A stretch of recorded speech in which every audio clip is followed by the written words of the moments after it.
我的老公出轨了，他以为我不知道。可是我为了给孩子一个完整的家，我选择了隐忍。没想到老公却以为自己做得天衣无缝，而变本加厉。大家好，开始今天的分享之前，希望你能给人间烟火点个订阅，我将会分享更多优质的内容。老婆，公司有点事情，我要出差几天，西西的舞蹈比赛可能不能陪她去了。赵阳一边对着镜子调整着领带，一边表现出愧疚的表情看向我，我则是微微一笑，替他抚平了衣服上的褶皱。公司的事情要紧，先去忙，我陪西西，你也要注意休息。听到我说完这话，原本脸上带着些许愧疚的赵阳，嘴角不由自主地露出一丝得逞的微笑。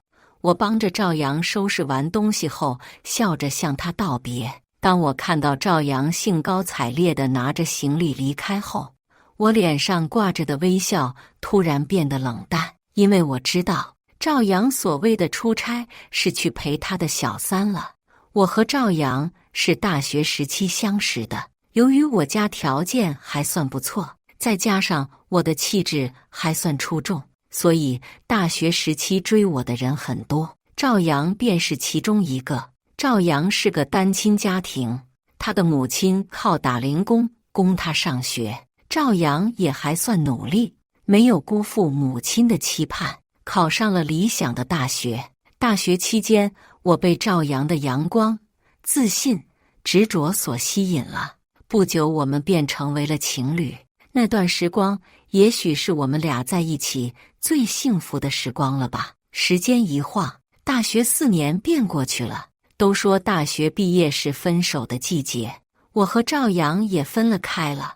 那时的我在家里捂着被子哭了很久，直到有一天，我的卧室玻璃被小石子砸了一下，我往窗外一看，只见赵阳穿着一身不合身的西服，拿着一束鲜花站在我家楼下。这一幕我一辈子都不会忘，看到他滑稽的样子，十分好笑。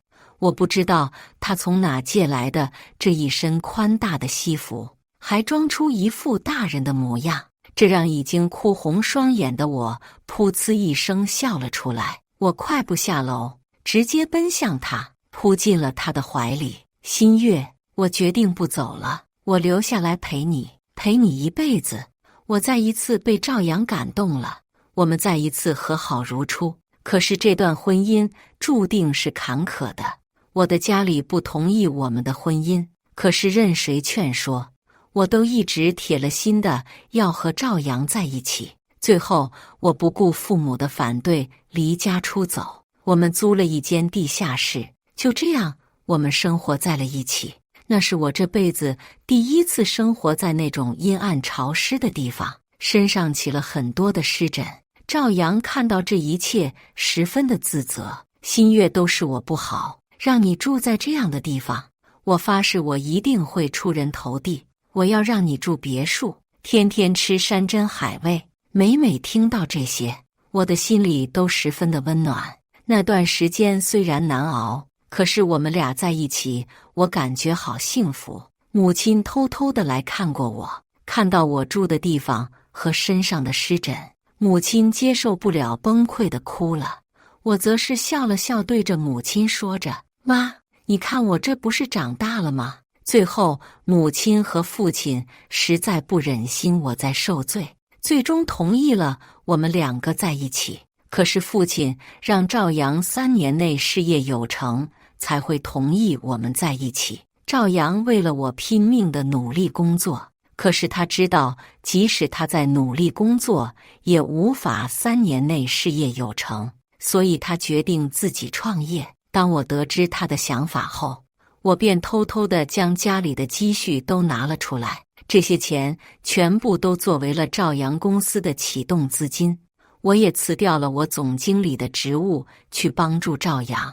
当父母得知我将家里全部积蓄都给了赵阳后，父亲大怒，马上给我滚回来。父亲从我记事起就对我十分的疼爱，我从没见过父亲发这么大的火气。我胆怯地回到了家。当走到大门口时，我惧怕了。刚要开门，门自己开了。母亲此时拿着包正要出门。母亲愣了一下，看了看我，又看了看屋里坐在沙发上暴怒的父亲。你先回去，过几天等你爸消消气再回来。我则是没有听母亲的话，我径直走到了父亲的身边。爸，我错了，你这死丫头还知道回来？你知道你干了什么吗？说着，父亲抬起手就要打我。母亲一边喊不要，一边向我这边跑来。我紧闭双眼，可是好久也没有等来父亲那大手打到我的身上。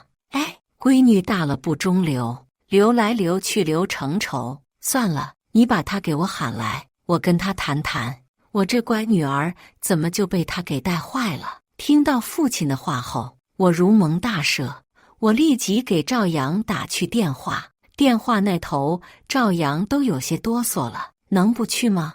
我恨铁不成钢地骂他了2句。有我在呢，他还能吃了你吗？你表现好点。赵阳只好买了一堆的礼品，大包小包的来到了家里。来就来呗，买这么多东西干嘛？到了家后，赵阳这次穿得挺正式的。我接过东西，故意大声喊着。这时母亲走了出来。小赵来了，你叔叔在书房，他让你过去一趟。月月，你留下陪我去做饭。母亲看到我想要跟着去，直接留下了我。无奈我只好对着赵阳撇了撇嘴，让他自己上去。机灵这点，我也小声地叮嘱了他一声，然后便跟着母亲去了厨房。在厨房里，我时不时地便看向书房的方向，完全没有注意手中的菜。哎，小祖宗哟，这菜都被你就秃了。这时我才反应过来，手中的菜已经被我揪得光秃秃的，只剩下一根梗了。砰的一声突然冲书房传来，我立马扔下了手中的菜梗，飞奔到了书房。打开门，正好看到赵阳手忙脚乱的正在收拾地上的烟灰缸碎渣。爸，你干什么？人家怎么样也是客人。我刚要继续说，赵阳拉住了，小声说道：新月，叔叔正在给我指出公司中的不足。我受益匪浅，这才知道原来赵阳想要递给父亲烟灰缸，一失手打碎了。我也笑了出来，然后看向父亲。爸，你们聊，你们聊，我和妈去做饭。我则是拉着母亲出了书房。出来后瞬间舒了一口气，因为我知道父母终于接受了赵阳。后来由于在父亲的帮助下，我和赵阳的公司飞速发展，很快赵阳便成为了我们当地的风云人物，父母也终于不再阻拦我们的婚姻。很快我便与赵阳结婚了。结婚那天我哭了很久，不是因为不舍，而是因为想起这一路来的种种遭遇，让我忍不住想哭。我们终于结婚了，我们克服了所有困难，终于结婚了。这一刻我是幸福的、开心的、感动的。我以为我们的爱会持续很久很久，直到我们老去，离开这个世界。可是事与愿违，赵阳还是应了那句老话，男人有钱了就会变坏。结婚后很快我们便有了属于我们的爱情结晶。自从怀孕后，我便不再管理公司中的事情，专心的在家中养胎。时间很快，我们的女儿西西出生了。可是我可以明显的察觉到赵阳并不喜欢女儿，他很喜欢儿子。我怀孕的时候，他便给孩子买了很多男孩的玩具。当得知是女儿后，赵阳看得出明显的不开心。生活很平淡的，就这样一天天的过着。几年后，赵阳便开始突然每天很晚回家，甚至有时候不回家。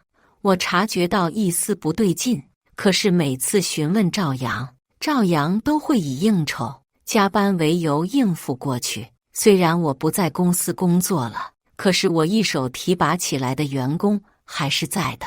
经过询问，确实得知赵阳在公司中加班应酬。我也在想，是不是我多虑了？我们俩这么辛苦的才在一起，他一定不会辜负我的。可是没想到打脸来得如此之快。有一次，我和闺蜜去逛商场，由于闺蜜临时有事提前离开了，所以我便自己无所事事的瞎溜达。突然，我竟然看到了一个人。那个背影我十分眼熟，我无论如何也没想到这个时间、这个地点竟然碰到了我的丈夫赵阳。此时的赵阳正被一个年轻的女孩挽着胳膊，他们两个的脸上都挂着笑脸，看着女孩开心的笑脸，再看着满脸宠溺的赵阳，就那么看着女孩，我呆在了原地。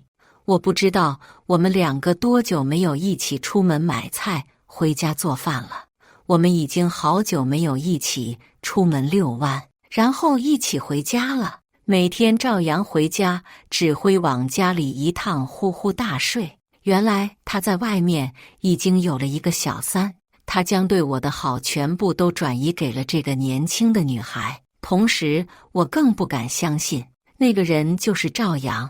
为了证实我的猜测，我拿起手机拨打了赵阳的电话。远处那人也拿出了手机接听。喂，老公，你在哪？我在公司开会呢，一会儿开完会我再给你打回去。我明显的听到了商场里广播的声音，我也没有戳破他的谎言。哦了一声，我便挂断了电话。我很确信那个人就是赵阳。当我得知这个消息后，我真的无法相信，那个曾经那么爱我的男人，如今爱上了别的女人。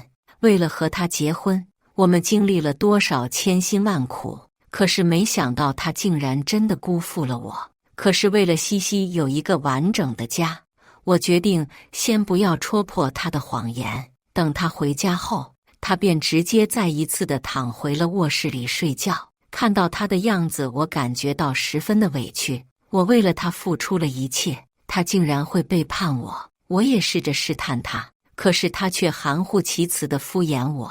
所以我决定用另外一种方式报复他。我让朋友替我调查了赵阳小三的生活习惯，经常去的地方。我决定先成为这个小三的好闺蜜再说。当得知小三喜欢去健身房后，我也帮了一张卡。虽然我生完了一个孩子，可是无论我的身材和气质走到哪里也是独树一帜的。当我第一天到那，便有无数的男人来为我要联系方式。这个女孩看到我如此招蜂引蝶，还偷偷的小声咕哝着：“呸，狐狸精！”虽然声音很小，不过我还是听到了。我主动找到这个女孩，主动询问后才知道她叫孙倩倩，刚刚大学毕业，很年轻，很阳光。我找到她后，主动约她健身完去逛街购物。我展现出了成熟女人最好的一面。很快，我和孙倩倩便成为了无话不谈的好朋友。新月姐，我告诉你个秘密，我怀孕了，以后可能不会再来了。突然听到这个消息，震惊到了我。哦，这可是个好消息，恭喜你啦！你的老公应该开心坏了吧？我老公说了，如果是儿子，就好好培养他，将来公司都给他。听到这个消息，我呆愣在了原地。赵阳知道这件事，并且允许孙倩倩将孩子生下来。我原本以为赵阳只是玩玩，等他玩够了，一定会回归家庭的。可是没想到，赵阳竟然如此过分。可是我在孙倩倩的话语中，也读出了另外的一种意思。你说你丈夫要将公司给你儿子，你丈夫的公司不是理所应当给你的儿子吗？新月姐，你不知道，他有一个黄脸婆的老婆，一直不肯和他离婚。他还有一个女儿，他们两个早就没有爱情了。我瞬间惊呆了。我是黄脸婆，我一直不肯和他离婚。听到这些，我也被气笑了。没想到知道自己是小三，还这么理直气壮的，还是第一次见。那祝你早点上位成功。对了，我还有点事，就先离开了。我强忍着怒气，尽量不表现出来离开了。出门后，眼泪止不住的便流了出来。我不知道为什么，赵阳为什么会这样对我？我将我自己的一切都赌在了他的身上，他却让我输了，输得一败涂地。我不想回家，我不想见到那个恶心的人，我更不想回娘家。我不想让父母知道，曾经我一定要嫁的人会如此伤害我。就这样，我漫无目的地走着，直到西西给我打来电话：“妈妈，你在哪？怎么还没来接我？”我连忙擦干眼泪，告诉西西，马上我就去接她。回家后，我决定不再隐忍，我要用我的方式报复赵阳。几天后，赵阳告诉我需要出差。我也明白，原先我扶持的那些手下早就被赵阳收买了。我知道赵阳根本就不是去出差，他是去找孙倩倩了。因为像他这种老板，根本就不需要再自己去出差了。当赵阳将行李收拾好，兴高采烈地离开后，我拨打出一通电话，只听到电话那头传来一副慵懒的声音：“新月姐，有事吗？倩倩。去逛街吗？我发现一个很好的宝藏小店，今天恐怕不行。新月姐，我老公今天回家，我要在家陪着他。那好吧，那太可……”我还没说完，就听到电话那头传来了让人浑身起了一层鸡皮疙瘩的声音：“老公，你可算回来了，人家想死你了。”我立即挂断了电话，这声音让我浑身难受。也许这辈子我也发不出这种声音来。几天后，我给赵阳打去了电话，我让他尽量回家去陪着女儿去比赛。原本赵阳是不想回来了，可是在我的再三要求下，又过了2天，赵阳还是在西西考试前回来了。他便陪着西西去考试了。送走他们后，我刚准备休息一会儿，我的手机便响了起来。看到电话竟然是孙倩倩，我等了一会儿便接通了电话。电话那头立马便传来了发牢骚的声音：“新月姐，我老公不陪我去产检，都怪那个老巫婆，非要让我老公去陪他女儿比赛，到底谁最重要呀？”我听到这话后，气得牙根都痒了。我只好克制自己的情绪，这种男人真不靠谱。没事，姐开车去接你，姐带你去产检。那怎么好意思呢，姐？没事，我自己能去。我则是告诉他在家里别动，等着我。随后我便开车出门了。接到孙倩倩后，孙倩倩在车上还在一直不停地抱怨，诅咒我：“新月姐，你咋了？你没事吧？”突然，孙倩倩一转头，看到满头黑线的我，吓了一跳。没事，只是来的时候被一只疯狗乱叫气的。孙倩倩则是关心了几句后，再次开始碎碎念，很快便来到了医院。我则是带着她轻车熟路地完成了各种检查。原本定好计划1天才能完事，我带着她一上午便将所有的检查全部做完了。新月姐，今天你把姐夫和女儿喊上，我邀请你们一家吃大餐。我喊我的老公吗？不合适吧？姐，你今天帮了我这么大的忙，我一定要请你全家吃大餐，这不合适吧？我虽然拒绝，可是此时我的内心早就已经五味杂陈了。最后在孙倩倩的强烈要求下，我给赵阳打去了电话。西西结束了吗？晚上咱们不在家里吃。我的一个好闺蜜说邀请我们全家去吃饭，电话那头却传来了不耐烦的声音：“我没空，晚上我还有应酬。”“什么应酬？你今天都没去公司，老老实实跟我去吃饭。我给你介绍一个朋友。”“什么朋友？不见。晚上我有个重要的客户。”说完，赵阳便直接挂断了电话。我听到他这么说，也没法继续再邀请下去。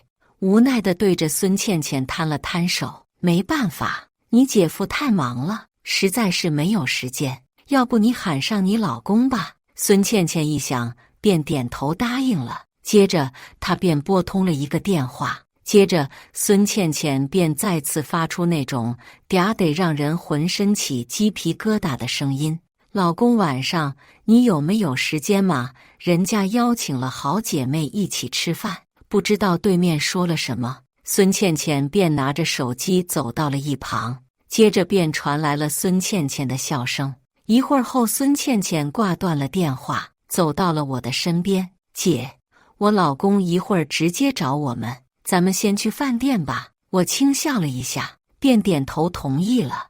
我们很快便来到了一个装修十分奢华的饭店。孙倩倩熟练地跟服务员要了个包间。显然，孙倩倩经常来这，每个服务员看到她都会亲切地喊上一句“赵太太您好”。很明显，孙倩倩对这个称呼十分受用，她脸上的笑意始终就没下去过。我跟着孙倩倩走了一会儿，便来到了一个包间前面，上面写着888号房间。接着我们走了进去，孙倩倩径直地坐到了主位上。我则是直接坐到了他的对面，我坐的位置正好背对着门口。菜很快便上了桌，看着丰富菜肴，我却一点胃口都没有。不一会儿，便听到了身后开门的声音，接着一道熟悉的声音传了过来：“不好意思，宝贝，我来晚了。”我并没有回头，嘴角却不自觉地开始上扬。来人看到我后，只是认为我比较熟悉。可是当他走到孙倩倩面前，看到我后，直接呆愣在了原地。我笑着对他摆了摆手：“你好。”此时孙倩倩看出了赵阳不对劲，便推了推赵阳：“这位是新月姐，怎么，你们认识吗？”我则是接过他的话：“认识，当然认识，我们的关系而且非比寻常呢。”就算孙倩倩再傻，也看出了此时的气氛不对劲。他拽着赵阳，刚想继续要询问：“老婆，你怎么在这？我想请你认识一下我的朋友。”谁知道你说你要陪一个很重要的客户呀？没想到这个客户竟然就是我的朋友，真是有缘千里来相会啊！孙倩倩也呆呆地站在了原地，她不敢相信我竟然就是赵阳一直所说的黄脸婆。好了，不影响你们小两口幸福甜蜜了，我先走了。我强忍着悲伤，尽量的让自己显得洒脱，站起了身，转身便走了。赵阳则是追了过来，一边跑一边喊我。这时孙倩倩也在包厢门外大声喊着赵阳，让他给一个解释。我并没有搭理他们，我开着车直接回了家。回到家后，我就好像浑身力气都用光了一样，直接瘫软在了沙发上。我想哭，却发现我哭不出来，因为我觉得因为他不值得。过了一会儿，赵阳便急匆匆地回家了。回到家后，赵阳扑通一声就跪在了我的面前：“老婆，我错了，我就是一时冲动。老婆，求求你给我一次机会，我给过你机会了，人家已经怀孕了，你要对她负责。”我将手伸进了沙发垫的下面，里面有一个我早就放进去的文件袋，我直接拿了出来，接着扔到了赵阳的身前：“签了吧，我们已经没有缓和的余地了。”赵阳打开文件袋一看，里面是离婚协议书。赵阳本还想继续祈求我得原谅，可是看到的离婚协议书上的内容后，赵阳知道我不会再给他任何的机会了。最终，赵阳读过离婚协议后，并在上面签上了字。我只是要了孩子的抚养权，我把公司给他了，我在公司的股份也可以便宜卖给他，车子、房子我什么都没要，我只是想尽快的和他撇清关系。签完协议后，我便回了娘家。回到家后，我大哭了一场。父亲得知我的遭遇后，更是暴怒。我阻止了准备找上家门的父亲，最终，父亲在我的劝说下平静了下来。父亲直接打出几通电话，原本赵阳公司的供应商全部停止与他合作，这让赵阳十分被动。他起初并不知道为什么原本合作很好的供应商会突然停止合作，最后经过多方打听才知道，原来人家与自己合作全部都是看在了我父亲的面子上才同意的。虽然公司面临着难题，可是目前还并没有难住赵阳。不得不说，赵阳很有经商头脑，他很快便找到了接替这几家的公司。自从我们离婚以后，赵阳没多久便和孙倩倩结婚了。结婚后的孙倩倩各种胡花烂花、奢侈品、金银珠宝随意购买，到处显摆自己的金银首饰与昂贵的名牌包包与衣服。孙倩倩开始肆意地挥霍金钱，可是她并不知道，此时的赵阳面临着如何的困境。可是由于为了想便宜买下我得所有股份，赵阳不得不调动所有可以调动的资金。也正是如此，他的资金链断开了。再加上父亲对他公司的撤资，更是让他雪上加霜。赵阳不得不苦苦地支撑着如今这个风雨飘摇的公司。与此同时，离婚后我也想要忘记赵阳，便用工作麻痹自己。我也开了一家属于我自己的公司。其实赵阳之所以能够成功，其实有一半的功劳都归功于我。原本我就是一名职场精英，我为了他的公司付出了很多，可是没想到赵阳竟然会背叛我。正当我得公司蒸蒸日上的时候，赵阳的公司却还在风雨飘摇中苦苦的支撑。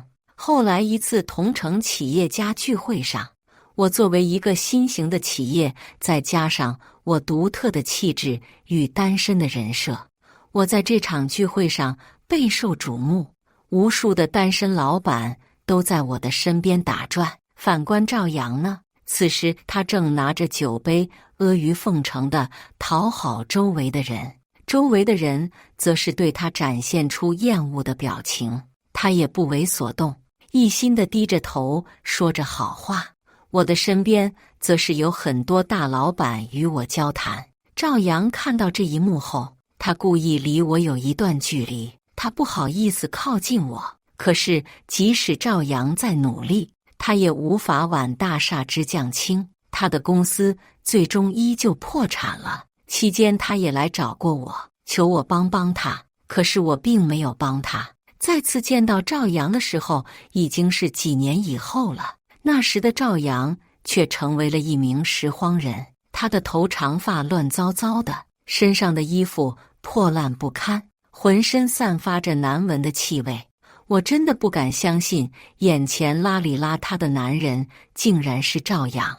这和我印象中那个阳光、开朗、自信的大男孩完全就无法重合。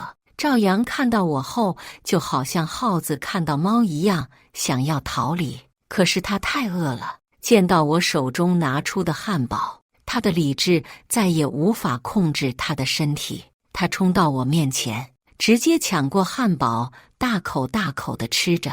慢点是，没人和你抢，不够我再去派人买。你怎么变成如今这个模样了？说来话长，有水吗？渴死我了！我拿了一瓶水递给了他，他咕咚咕咚地灌了一整瓶后，这才讲述了他这几年的经历。原来自从赵阳破产以后，赵阳欠了很多很多钱，所以他便不得不开始变卖东西来还钱。当孙倩倩得知赵阳经破产了后，他并没有打算与赵阳一起渡过难关，他第一时间便与赵阳撇清了关系。孙倩倩更是直接逼着赵阳离了婚。再次离婚后，孙倩倩并不像我一样对他有那么一丝丝的仁慈之心，她分走了赵阳的一半家产，这让原本就一身欠款的赵阳雪上加霜。孙倩倩与赵阳在一起，完全其实就是为了他的钱。他们结婚的这几年，孙倩倩不知道偷偷地转移走了赵阳多少财富，甚至直到离婚后，赵阳才知道，原来自己十分喜爱的儿子竟然不是他的亲生孩子。当得知这个消息后，赵阳备受打击，从此他便成为了一名拾荒者。听到赵阳的遭遇后，我不由得为他感觉到悲哀。他哭着恳求我原谅他，我只是对他说了一句：“早知如此，何必当初呢？”说完，我便再次头也不回地离开了。作为一个独立自主的女性，我决定不再依靠男人生活，我自己会将生活过得更好，甚至有的时候我活得更加精彩。有无数人追求我，可是都被我一一拒绝了。也许赵阳在我的心中还有着那么一丝丝的地位，至少他还是我孩子的父亲。自从那次见面后，赵阳也重拾了信心，他没有继续颓废下去，他找了一个工作，重头开始了。他还会偶尔的来看看我们的女儿，偶尔还会带着女儿出去游玩。他也曾说过，他想要祈求和我复合，可是我并没有同意。我感觉就这种状态真的挺好的。没过多久，他便再次结婚了。他结婚我去了，我真心的祝愿他幸福。看到他再次露出幸福笑容的时候，我的内心也泛起了一丝丝的波澜。曾几何时，我们也曾这样幸福过。接着我笑了笑，便不再考虑这些，因为我找到了我生活更大的动力，那便是事业与女儿。公司在我的领导下日渐壮大，女儿也平安健康的长大，这才是我人生中最幸福的事情。以上就是今天分享的故事，大家有什么想说的、想吐槽的，欢迎在下方评论交流，也更希望能给人间烟火点个订阅，我将会分享更多优质的故事内容。